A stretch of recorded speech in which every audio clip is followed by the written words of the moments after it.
ಹಿರಿಯ ಸಚಿವರು H C ಮಹದೇವಪ್ಪನವರು Kannambadi ಕಟ್ಟೆಗೆ ಅಂದರೆ ಕೃಷ್ಣರಾಜ ಸಾಗರಕ್ಕೆ ಅಡಿಗಲ್ಲನ್ನು ಹಾಕಿರ್ತಕ್ಕಂಥವ್ರು ಟಿಪ್ಪು ಸುಲ್ತಾನ್ರವರು ಅಂತೇಳಿ ನೆನ್ನೆ ಹೇಳಿಕೆಯನ್ನು ನೀಡಿದ್ದಾರೆ. ನನಗೆ ಒಂದು ಅರ್ಥ ಆಗದೆ ಇರತಕ್ಕಂಥದ್ದು, ಸನ್ಮಾನ್ಯ ಸಿದ್ದರಾಮಯ್ಯನವರಿಗೆ ಅಥವಾ ಮಹದೇವಪ್ಪನವರಿಗೆ ಅಥವಾ ಕಾಂಗ್ರೆಸ್ನವರಿಗೆ ಮೈಸೂರಿನ ಮಹಾರಾಜರಿಗೆ ಅಪಮಾನ ಮಾಡ್ತಕ್ಕಂಥದ್ರಲ್ಲಿ ಅದು ಏನು ಅವ್ರಿಗೆ ತೃಪ್ತಿ ಕೊಡ್ತದೋ ಸಂತೋಷ ಕೊಡ್ತದೋ ನಮಗಂತೂ ಅರ್ಥ ಆಗೋದಿಲ್ಲ. ಅನೇಕ ಸಂದರ್ಭಗಳಲ್ಲಿ ಕೃಷ್ಣರಾಜ ಒಡೆಯರ್ ಅವರು ಮಹಾರಾಜರಿಗೆ ಅಪಮಾನ ಮಾಡ್ತಕ್ಕಂಥದ್ದನ್ನು ಈ ಕಾಂಗ್ರೆಸ್ನವ್ರು ನಿರಂತರವಾಗಿ ಮಾಡ್ತಾ ಇರ್ತಕ್ಕಂಥದ್ದು ನಾವು ನೋಡ್ತಾ ಇದ್ದೇವೆ. ಎಚ್ ಸಿ ಮಹದೇವಪ್ಪನವ್ರು ನನ್ನ ಇತಿಹಾಸದ ಬಗ್ಗೆ ಉಲ್ಲೇಖ ಮಾಡಿದ್ದಾರೆ. ಒಂದು ಎಚ್ ಸಿ ಮಹದೇವಪ್ಪನವರು ಒಬ್ಬ ಹಿರಿಯರಿದ್ದಾರೆ, ಜವಾಬ್ದಾರಿಯುತ ಸಚಿವರಿದ್ದಾರೆ, ಅವ್ರಿಗೆ ಎಲ್ಲ ಮಾಹಿತಿ ಸಂಪೂರ್ಣವಾಗಿ ಅವ್ರಿಗೆ ಗೊತ್ತಿದೆ ಅಂತ ನಾನು ಭಾವಿಸಿದ್ದೇನೆ. ಟಿಪ್ಪು ಸುಲ್ತಾನ್ 1799 ಯುದ್ಧದಲ್ಲಿ ಸೋತ ಮೇಲೆ ಅವರ ಪ್ರಾಣವೂ ಕೂಡ ಕಳೆದುಕೊಳ್ತಾರೆ. 1799 ಕೃಷ್ಣರಾಜ ಸಾಗರ ಅಣೆಕಟ್ಟನ್ನು ಕಟ್ಟಬೇಕು, ಇದು ಚಿಂತನೆ ಪ್ರಾರಂಭ ಆಗದೆ 1902 ನಂತರದಲ್ಲಿ, ಅಂದರೆ ಕೃಷ್ಣರಾಜ ಒಡೆಯರವರ ಬಂದ ನಂತರದಲ್ಲಿ. 1910 ಅಂದಿನ ಮದ್ರಾಸ್ ಸರ್ಕಾರ ಇರ್ತದೆ. ಆವಾಗ ಮಹಾರಾಜರು ಇದಕ್ಕೆ ಪ್ರಯತ್ನ ಮಾಡಿದಾಗ ಅವಾಗಲೂ ಕೂಡ ಅಪಮಾನ ಆಗ್ತದೆ ಮದ್ರಾಸ್ ಸರ್ಕಾರ ಇದ್ದಾಗ. ಆದರೆ 1911-12 ಲಾರ್ಡ್ ಹೋರ್ಡಿಂಗ್, ಅಂದಿನ ಭಾರತದ ಗವರ್ನರ್ ಜನರಲ್, ಅವಾಗ ಅದಕ್ಕೆ ಅನುಮತಿ ಸಿಗ್ತದೆ. ಸೊ 1931 ಕೃಷ್ಣರಾಜ ಸಾಗರ ಅಣೆಕಟ್ಟು ಕಂಪ್ಲೀಟ್ ಆಗ್ತದೆ. ಇದು ವಾಸ್ತವಿಕ ಸತ್ಯ. ಇಷ್ಟೆಲ್ಲ ಗೊತ್ತಿದ್ರೂ ಸಹ ಮೈಸೂರಿನ ಭಾಗದವರೇ ಆಗಿರ್ತಕ್ಕಂಥ ಎಚ್ ಸಿ ಮಹದೇವಪ್ಪನವರು ಇತಿಹಾಸವನ್ನು ತಿರುಚಾಕ್ತಕ್ಕಂಥ ಕೆಲಸವನ್ನು ಯಾಕೆ ಮಾಡ್ತಾ ಇದ್ದಾರೆ? ಯಾಕೆ ಪದೇ ಪದೇ ಮಹಾರಾಜರ ಮನೆತನಕ್ಕೆ ಅಪಮಾನ ಮಾಡೋದನ್ನು ಮಾಡ್ತಾ ಇದ್ದಾರೆ?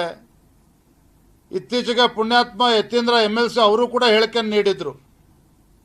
ಸಿದ್ದರಾಮಯ್ಯನವರು ಅವ್ರಿಗಿಂತನೂ ಹೆಚ್ಚು ಅಭಿವೃದ್ಧಿ ಕೆಲಸ ಕಾರ್ಯಗಳನ್ನು ಮಾಡಿದ್ದಾರೆ ಅಂತ. ಈ ರೀತಿ ಸಿದ್ದರಾಮಯ್ಯನವರಾಗಲಿ, ಯತೀಂದ್ರ ಆಗಲಿ, ಎಚ್ ಸಿ ಮಹದೇವಪ್ಪನವರಾಗಲಿ ಈ ರೀತಿ ಅಪಮಾನ ಮಾಡ್ತಕ್ಕಂಥದ್ದು. ಕೃಷ್ಣರಾಜ ಸಾಗರ ಅಣೆಕಟ್ಟು ಆಗಬೇಕಾದ್ರೆ ಅಂದಿನ ಮಹಾರಾಜರ ತಾಯಿಯವರು ಬಾಂಬೆಗೆ ಹೋಗಿ, ಅಂದಿನ ಮುಂಬೈಗೆ ಹೋಗಿ ಚಿನ್ನಾಭರಣಗಳನ್ನು ಮಾರಿ ಅಣೆಕಟ್ಟು ಕಟ್ಟೋದಕ್ಕೇನು ಹಣ ಕಡಿಮೆ ಬಿದ್ದಿರುತ್ತೆ, ಆ ಒಡವೆಗಳನ್ನು ಮಾರಿ ಅಣೆಕಟ್ಟು ಕಟ್ಟೋದಕ್ಕೋಸ್ಕರ ಅನುಕೂಲ ಮಾಡಿಕೊಟ್ಟಿದ್ರು ಅನ್ನೋದನ್ನು ಕೂಡ ಇತಿಹಾಸ. ಇವೆಲ್ಲವೂ ಕೂಡ ಇಷ್ಟೆಲ್ಲ ಗೊತ್ತಿದ್ರೂ ಸಹ ಈ ರೀತಿ ಎಚ್ ಸಿ ಮಹದೇವಪ್ಪನವರು ಮಾತನಾಡಿರ್ತಕ್ಕಂಥದ್ದು ಅಕ್ಷಮ್ಯ ಅಪರಾಧ. ಜನರ ದಿಕ್ಕನ್ನು ತಪ್ಪಿಸ್ತಕ್ಕಂಥ ಕೆಲಸ ಮಾಡ್ತಾ ಇದ್ದಾರೆ. ಇವರು ಎಲ್ಲದರಲ್ಲೂ ಕೂಡ ಮುಸಲ್ಮಾನರು ಓಲೈಕೆನೆ. ನಾನು ನೋಡ್ತಾ ಇದ್ದೇನೆ, ಬೆಳಗಾವಿ ಜಿಲ್ಲೆಯಲ್ಲಿ ಯಾದವಾಡ್ ಅಲ್ಲಿ ನೀರಿನ ಟ್ಯಾಂಕಿಗೆ ಕೆಲವರು ವಿಷ ಬೆರೆಸೋಕ್ಕೆ ಹೋಗಿದ್ರು.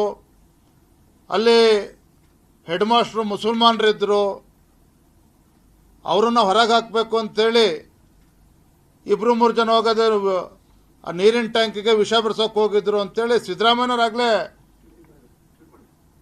ತನಿಖೆ ಆಗೋಕ್ಕೂ ಮುಂಚೆ ಆಗಲೇ ಹೇಳಿಕೆನ ಕೊಟ್ಬಿಟ್ಟಿದ್ದಾರೆ. ಅಂದರೆ ಎಲ್ಲಿ ಮುಸಲ್ಮಾನರು ಇರ್ತಾರೋ ಅಲ್ಲಿ ಭಾಳ ಅವರಿಗೆ ಕಾಳಜಿ.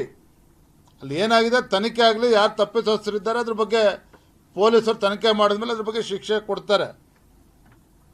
ಆದರೆ ಈ ರೀತಿ ಒಂದು ಕಡೆ ಎಚ್ ಸಿ ಮಹದೇವಪ್ಪನವರು ಟಿಪ್ಪು ಸುಲ್ತಾನ್ ಬಗ್ಗೆ ಇಷ್ಟೊಂದು ಪ್ರೀತಿ ತೋರಿಸುವಂಥದ್ದು ಬಹುಶಃ ಸಿದ್ದರಾಮಯ್ಯನವರಿಂದ ಬಂದ ಬಳುವಳಿ ಕಾಣುತ್ತೆ ಎಚ್ ಸಿ ಮಹದೇವಪ್ಪನವರಿಗೆ. ಆದರೆ ಇದ್ರ ಮುಖೇನ ರಾಜಮನೆತನಕ್ಕೆ ಒಂದು ಅಪಮಾನ ಮಾಡ್ತಕ್ಕಂಥದ್ದು ಖಂಡಿತ ಸರಿಯಲ್ಲ. Yes sir. ಸಾರಿಗೆ ನೌಕರರು ವೇತನ ಇತರೆ ಸಭೆ ಇಟ್ಕೊಂಡಿದ್ದಾರೆ, ಮುಷ್ಕರ ಮಾಡ್ತೇವೆ ಅನ್ನುವಂತ ಒಂದು ಪಟ್ಟಣ ಇಟ್ಕೊಂಡಿದ್ದಾರೆ ಸರ್. ಪ್ರತಿ ಸಲನೂ ಕೂಡ ವೇತನ ಬಾಕಿ ಬೇರೆ ಬೇರೆ ಸವಲತ್ತುಗಳು ಕೊಡ್ತಾ ಇಲ್ಲ ಅನ್ನೋ ಕಾರಣಕ್ಕಾಗಿ ಮುಷ್ಕರದ ಎಚ್ಚರಿಕೆಯನ್ನು ಕೊಡ್ತಾ ಇದ್ದಾರೆ. ಇದು ಒಂದು ರೀತಿಯಲ್ಲಿ ಸಾರ್ವಜನಿಕರಿಗೂ ತೊಂದರೆ, ಸರ್ಕಾರಕ್ಕೂ ಕೂಡ ನಿರ್ಲಕ್ಷ್ಯ ತೋರ್ತಾ ಇದೆ. ರಾಹುಲ್ ಗಾಂಧಿ ಬರ್ತಾರೆ ಅನ್ನೋ ಕಾರಣಕ್ಕೆ ನನಗೆ ಕರೆ ಕೊಟ್ಟವ್ರೆ ಇವತ್ತು ನಾಳೆ. ರಾಹುಲ್ ಗಾಂಧಿ ಅವರು ನಾಳೆ ಬರ್ತಿದ್ದಾರೆ ಅನ್ನೋ ಕಾರಣಕ್ಕೆ ಮುಷ್ಕರದ ಎಫೆಕ್ಟ್ ಆಗಬಾರ್ದು ಅಂತ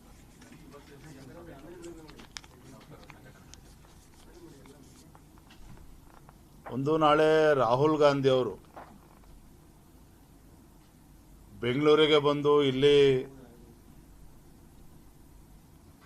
ಚುನಾವಣಾ ಆಯೋಗನ ಭೇಟಿ ಮಾಡ್ತಾರೋ, ಇಲ್ಲಿ ಪ್ರತಿಭಟನೆ ಮಾಡ್ತಾರೋ, ಅವ್ರ ಪಡೆಗೆ ಮಾಡಲಿ. ಅದು ದುರಂತ ಅಂತ ಹೇಳಿದ್ರೆ, ಒಬ್ಬ ವಿರೋಧ ಪಕ್ಷದ ನಾಯಕ ಲೋಕಸಭಾ ಚುನಾವಣಾ ಅಧಿವೇಶನ ನಡೀತಾ ಇರತಕ್ಕಂಥ ಸಂದರ್ಭದಲ್ಲಿ ಕರ್ನಾಟಕಕ್ಕೆ ಬಂದು ಈ ರೀತಿ ನಾಟಕ ಮಾಡ್ತಕ್ಕಂಥ ಅವಶ್ಯಕತೆ ಇರಲಿಲ್ಲ. ನನಗೆಲ್ಲ ಒಂದು ಕಡೆ ರಾಹುಲ್ ಗಾಂಧಿ ಅವರು ಸತತವಾಗಿ ಚುನಾವಣೆಗಳ ಸೋಲುಗಳಿಂದ ಹತಾಶರಾಗಿದ್ದಾರೋ,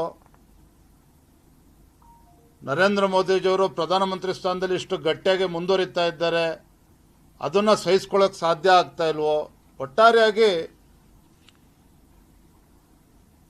ಅವರ ನಡವಳಿಕೆಗಳೇ ಇವತ್ತು ಅರ್ಥ ಆಗ್ತಾ ಇಲ್ಲ.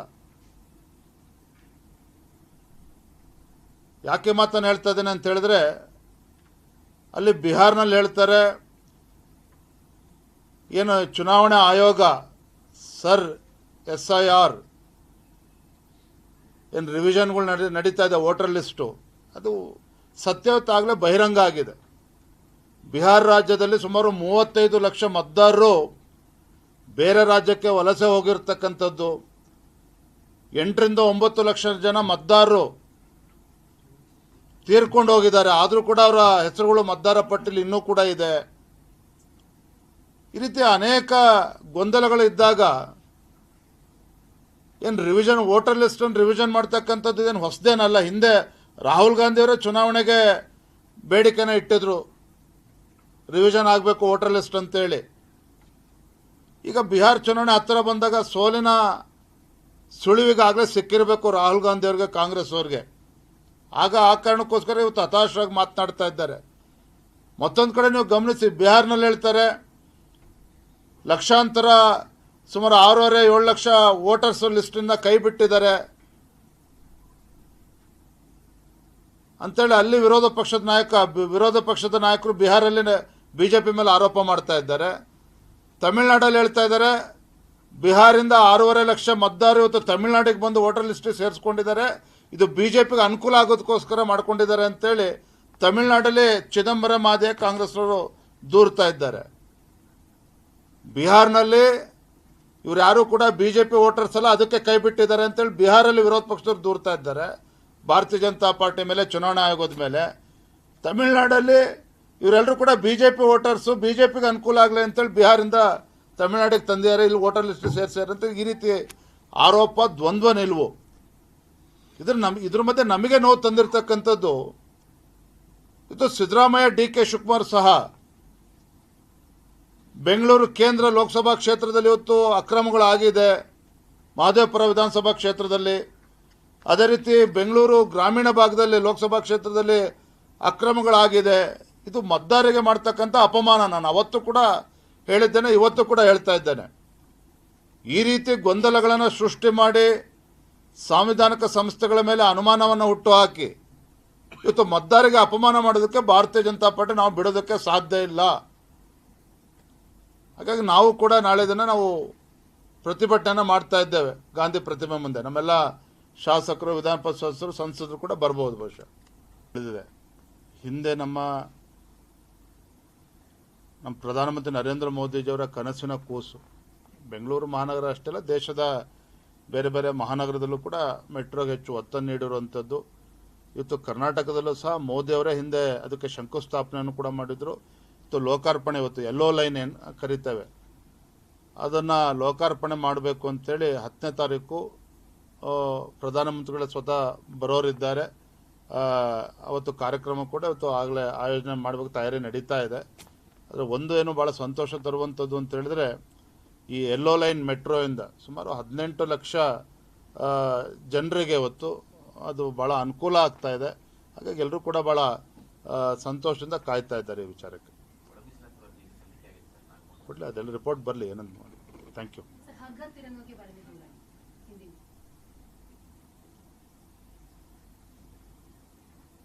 हर घर तिरंगा पहले क्या होता था, इंडिपेंडेंस डे के समय पर स्कूल कॉलेज ऐसे ही चल रहा था, तिरंगा फ्लैग हाइस्ट हो रहा था. लेकिन हमारा नरेंद्र मोदी जी का इच्छा है और हमारा अध्यक्ष नड्डा जी के इच्छा है, हर घर तिरंगा यात्रा पूरा देश में चल रहा है, कर्नाटक में भी चल रहा है. इस विषय पर आज हमारा एक स्पेशल बैठक भी बुलाए थे. कर्नाटक में हम भारतीय जनता पार्टी के सभी कार्यकर्ता इस हर घर तिरंगा यात्रा में शामिल होंगे. सभी कार्यकर्ता के घर के ऊपर तिरंगा ध्वज लहराएगा और सभी घर के ऊपर लहराने का प्लानिंग है भारतीय जनता पार्टी का. बहुत यशस्वी तरीके से हमारा कार्यक्रम सफल होगा. Thank you.